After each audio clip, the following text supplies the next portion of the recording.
이번 시간에는 AI 기술의 과거, 현재, 미래에 대한 주제로 말씀을 드리도록 하겠습니다. 요즘에 AI 기술에 대한 언급을 할 때 이런 용어가 많이 보입니다. AI라고 하는 기술이 혼자 가는 게 아니라 AI 기술은 IoT 기술과 같이 간다라고 해서 AIoT라는 용어가 많이 언급되고 있습니다. 제가 대학에서 강의할 때 쓰는 그 장표인데요. AIoT 아키텍처에서 제가 나름대로 정리한 장표인데 뭐 센서, 통신, 저장, 분석, 판단, 액션 이런 단계를 좀 설명을 하고 있습니다. 사실 우리나라는 전 세계에서 이런 AIoT 관련된 정책을 가장 열심히 추진하는 나라 중에 하나입니다. 제가 2013년도에 미래부에서 이렇게 회의를 할 때 가장 많이 언급했던 그 단어는 센서를 어떻게 만들어서 보급할지에 대한 이야기를 많이 했습니다. 2014년도가 되면 이 센서를 이용해서 데이터를 취합했으니 이걸 어떻게 유무선 통신망으로 이동시킬지에 대한 화두가 많이 언급이 됐고요. 이 당시에 이제 그 무선 통신망에 대한 이야기가 많이 됐던 것 같습니다.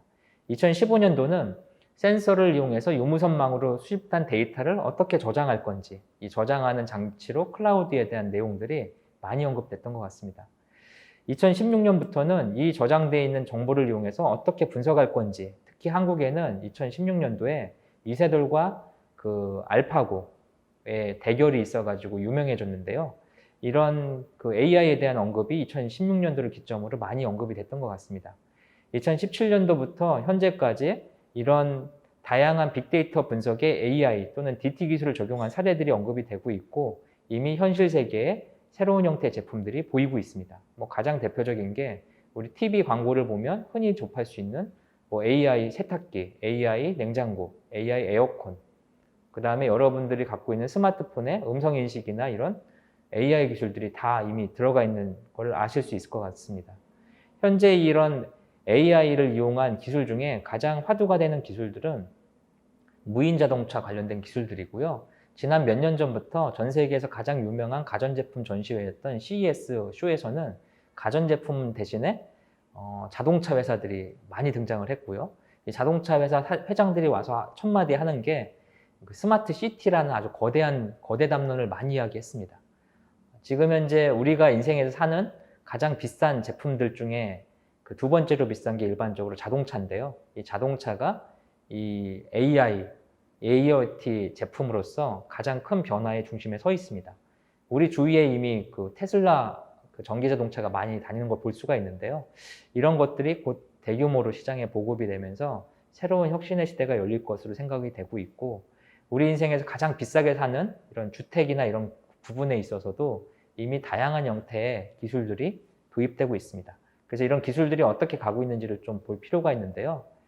AIoT 디바이스 같은 경우에는 지난 몇 년간 수십조 단위의 M&A를 통해서 굉장히 시장에 저렴한 가격의 제품이 대규모로 나오고 있습니다. 대표적인 소프트뱅크가 암을 수십조를 주고 산 사례들도 있고요.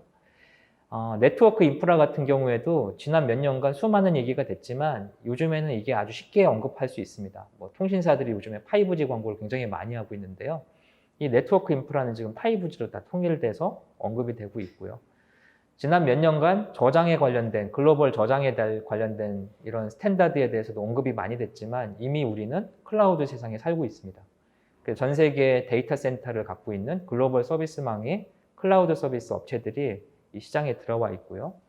AI 인프라 기술들도 우리 주위에 굉장히 많이 녹아 들어가 있습니다. 그래서 그 MS에서 만든 코타나 서비스라든지 IBM의 왓슨, 그 다음에 애플의 쉬리, 구글의 OK, 구글 이런 서비스들이 이제 이런 AI 인프라로 들어가 있고요. 이 페이스북에도 얼굴을 인식하는 기능들이라든지 또는 구글 같은 경우에 딥드림 프로젝트를 이용해서 AI가 그림을 그려서 실제 경매 시장에서 돈을 받고 판다든지 이런 이벤트들이 지난 몇 년간 활발하게 진행이 됐던 것 같습니다. 인공지능이라고 하는 거는 사실 과거, 현재, 미래의 관점에서 생각을 해볼 필요가 있는데요. 인공지능은 컴퓨터가 등장한 초기부터 나왔던 것 같습니다. 그래서 컴퓨터가 등장한 1950년대 초반부터 인공지능이 언급이 됐지만 이 당시 인공지능은 사실 컨셉 위주로 많이 갔었고 이때 인공지능은 가장 중요한 게 도대체 동물은 어떻게 이런 생각을 할 수 있을까? 그러면 동물의 신경세포는 어떻게 생겼을까? 그거를 수학적으로 어떻게 표현할 수 있을까? 이런 연구가 많이 진행됐던 것 같습니다. 1970년대를 기점으로 이런 퍼셉트론에 관련된 인공지능에 대한 수학적인 논리가 만들어졌는데요. 이런 인공적인 수학적인 논리를 바탕으로 두 번째 인공지능에 대한 도전이 바로 1990년대에 있었습니다. 이 당시에 가장 핵심은 기계학습이었는데요. 이 기계학습, 머신러닝이라고 불리는 기계학습을 통해서 이 새로운 패턴을 찾아내는 도전을 했습니다. 1990년대가 넘어가면서 컴퓨터 시스템의 비용이 낮아지고 성능이 좋아지긴 했지만 이 기계학습은 잘 되는 부분이 매우 제한적이었던 것 같습니다. 그리고 나서 세 번째 웨이브가 2010년 이후에 찾아왔는데요. 2010년 이후에 찾아온 세 번째 웨이브에서 가장 중요한 용어는 바로 딥러닝이라는 용어입니다. 그래서 딥러닝이라고 하는 용어는 사실은 지금 보시는 것처럼 이 패턴을 이용해서 가장 최적화된 값을 찾아가는 이런 알고리즘들인데요. 이런 알고리즘을 구현하는 회사들이 오픈소스로 많이 시장에 풀리기 시작했습니다. 그래서 2015년을 기점으로 굉장히 강력한 딥러닝 알고리즘들이 프레임워크라고 불리는 알고리즘들이 시장에 등장을 했고 지난 몇 년간 이 딥러닝 오픈소스 알고리즘을 통해서 과거에는 경험해보지 못했던 새로운 혁신적인 사례들이 등장을 하게 됐습니다. 대표적인 게 구글의 텐서플로어, 아마존의 MXNet, 그 마이크로소프트의 GNTK, 그리고 페이스북이 지금 밀고 있는 파이터치라든지 카페2 같은 서비스가 등장을 했고요. 이런 딥러닝은 사실 2012년도에 그 이미지 인식 대회인 ILSVRC에서 사람보다 뛰어난 인식률을 자랑하면서 이 새로운 패러다임을 만들어내게 됐습니다.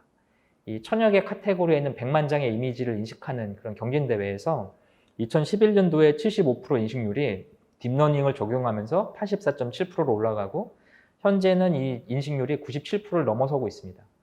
이 100만 장의 이미지에 대한 사람의 인식률이 95%라고 생각을 하면은 이미 이 100만 장의 이미지에 있는 개, 고양이 인식하는 이런 사물을 인식하는 영역에서는 사람보다 뛰어난 기술들이 딥러닝으로 완성이 되고 있다고 보시면 됩니다. 현재는 이런 아카데미 단계를 넘어서서 상용화 단계로 본격적으로 움직이고 있습니다. 그래서 다양한 딥러닝 모델을 이용해서 과거에는 구현하기 어려웠던 여러 가지 기술들이 구현되고 있습니다. 그래서 얼굴을 쉽게 인식한다거나 또는 이미지를 합성한다거나 또는 지금 밑에 보시는 것처럼 이런 앱이 있는데요. 저 앱은 그 바나나 잎 같은데 해충이 나오는 거를 카메라로 찍으면 그 카메라가 인식해서 이게 무슨 병이고 현재 어떤 약을 쳐야 되고 이런 거에 대한 내용들을 쫙 설명해 주는 그런 AI 기술이 적용된 그런 앱이라고 보시면 되고요. 이런 걸 이용해서 다양한 인공지능을 처리하기 위한 엣지 컴퓨팅 기술 또는 클라우드 컴퓨팅 기술들이 현재 소개되고 있습니다. AutoML이라는 기능을 이용하면 비전문가, 즉 인공지능에 대해서 전문가가 아닌 사람들도 쉽게 인공지능을 이용한 모델을 만들 수 있는 시대에 우리는 살고 있습니다. 인공지능을 이용한 다양한 사례를 한번 보시면은요, 기존의 CCTV에다가 인공지능을 이용해서 동선을 추적하거나 이런 거를 쉽게 구현할 수 있고요. 과거에는 저 아바타 같은 영화를 찍을 때 이 센서를 다 연결시켜야 되지만 지금은 비전 인식에다가 딥러닝을 이용해서 저런 움직임을 쉽게 만들 수 있는 기술들이 오픈소스 형태로 시장에 많이 보급되고 있습니다.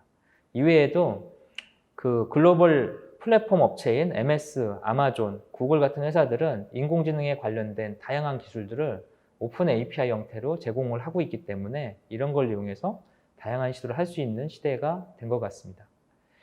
인공지능을 이용한 사례 중에 재미난 사례 하나 보시면은요.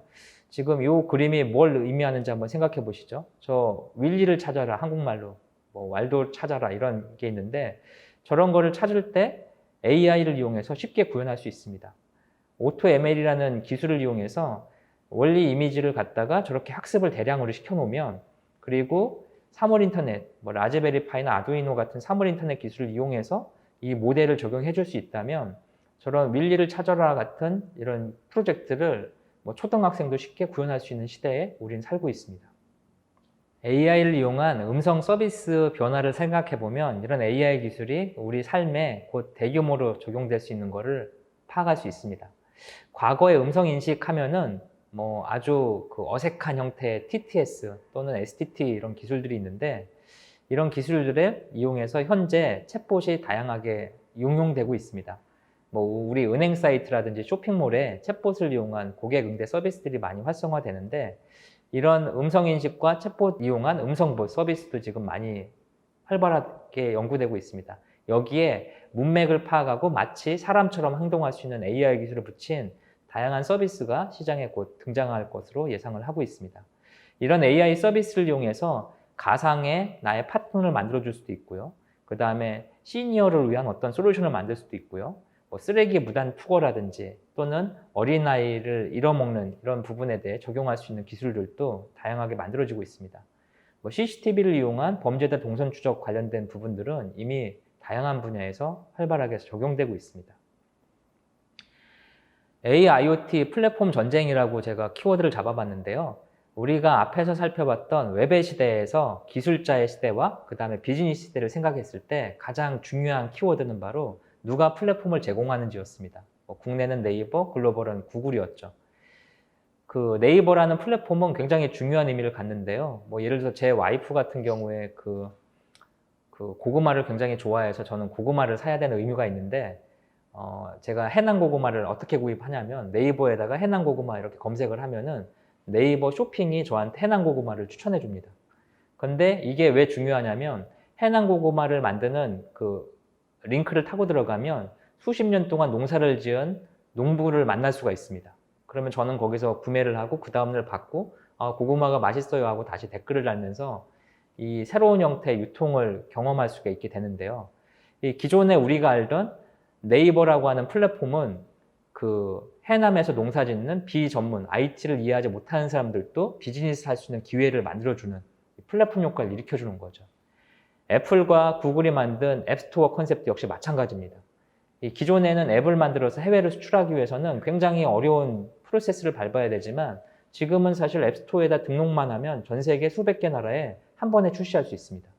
결제 시스템도 어떤 통화를 쓰든 상관없이 수수료를 쉽게 정산할 수 있는 환경이 만들어져 있는 거죠.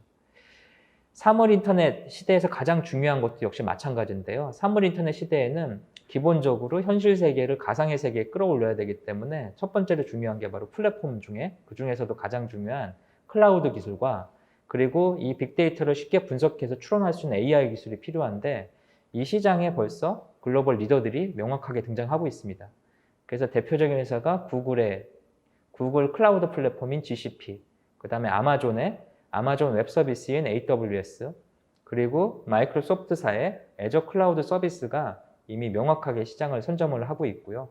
여기에 현재 다양한 인공지능 기술을 활용한 서비스들이 등장하기 직전 단계에 와 있다고 보시면 됩니다. 과거의 패턴인 웹, 모바일, 그리고 현재 IoT에 AI 기술을 적용해 보면 과거에 할 수 없었던 그런 여러 가지 서비스들을 좀 더 저렴한 비용에 글로벌에서 할 수 있는 기술적인 환경 변화가 일어나고 있고요. 여기에서 기술 교육이 중요한 이유는 어떤 제품을 선택하는지에 따라서 비용과 효과가 굉장히 다르게 나타날 수 있기 때문입니다. 제가 수업 시간에 종종 하는 그 얘기로 서울에서 부산을 가야 되는데 이 기술의 변화를 한번 생각해 보면 예를 들어서 10년 전에 가장 좋은 기술이 자전거가 탄생했어요. 이동 수단으로 자전거가 탄생했고 그리고 5년 전에 자동차가 탄생을 했고요. 현재 비행기가 있습니다. 그러면 서울에서 부산을 가는 방법 중에 어떤 걸 선택하실 수 있을까요? 만약에 기술 변화를 모르면 자전거를 타고 가야만 되는 거죠.